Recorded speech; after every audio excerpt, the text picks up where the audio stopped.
શક્તિપીઠ બહુચરાજીમાં 3 દિવસીય ચૈત્રી ઉત્સવનો ભવ્ય પ્રારંભ થયો। 31 માર્ચથી 2 એપ્રિલ સુધી ભાતીગળ મેળો યોજાશે। જિલ્લા કલેક્ટર અને ધારાસભ્યની ઉપસ્થિતિમાં મેળાનો પ્રારંભ કરાવ્યો। 12 લાખથી પણ વધુ ભક્તો માં બહુચરના દર્શન કરશે। ગુજરાતના ખૂણે ખૂણેથી પગપાળા સંઘો પાવનકારી બહુચરાજી પહોંચી રહ્યા છે, ત્યારે મનોરંજનના સાધનો સાથે મેળામાં ભક્તિ અને ઉત્સાહ છવાયો। તંત્ર દ્વારા દર્શનાર્થીઓ માટે સુંદર અને સુદૃઢ વ્યવસ્થા ગોઠવવામાં આવી। જે કંઈ પબ્લિક આવવાની એની ખાસ કરીને આરોગ્ય છે, પીવાના પાણીની સગવડ છે। અત્યારે આ ગરમીની સિઝન છે તો એમને સાયડાની પૂરતી સગવડ મળે એ આપ અહીંયા જોઈ શકશો કે બધી જ આયોજન કર્યું છે।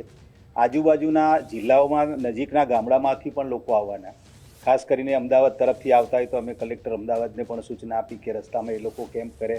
પાટણ તરફથી આવતા હોય તો પાટણ કલેક્ટરને જાણ કરી, સુરેન્દ્રનગર કલેક્ટરને પણ જાણ કરી છે।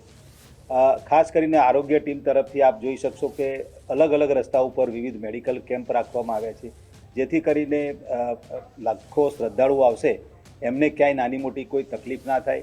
ક્યાંય અમે તો ત્યાં સુધી પણ ચિંતા કરી કે કોઈ સાપ કરડવાનો કે જીવજંતુ કોઈ કરડે તો એની પણ દવાનું આયોજન કરેલું છે। ચૈત્ર સુદ 13થી લઈ અને પૂર્ણિમા સુધી આ બહુચરાજી માતાજીનો ઐતિહાસિક ભાતીગળનો જે મેળો છે એ ભરાતો હોય છે।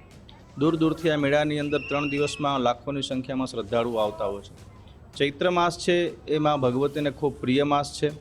એમાં પર ચૈત્રની પૂર્ણિમા એટલે નવરાત્રિ બિલકુલ પૂરી થાય અને પૂર્ણિમાનો દિવસ આવે, આ દિવસ એવું કહેવાય છે કે માં ભગવતીનો પ્રાગટ્યનો દિવસ છે।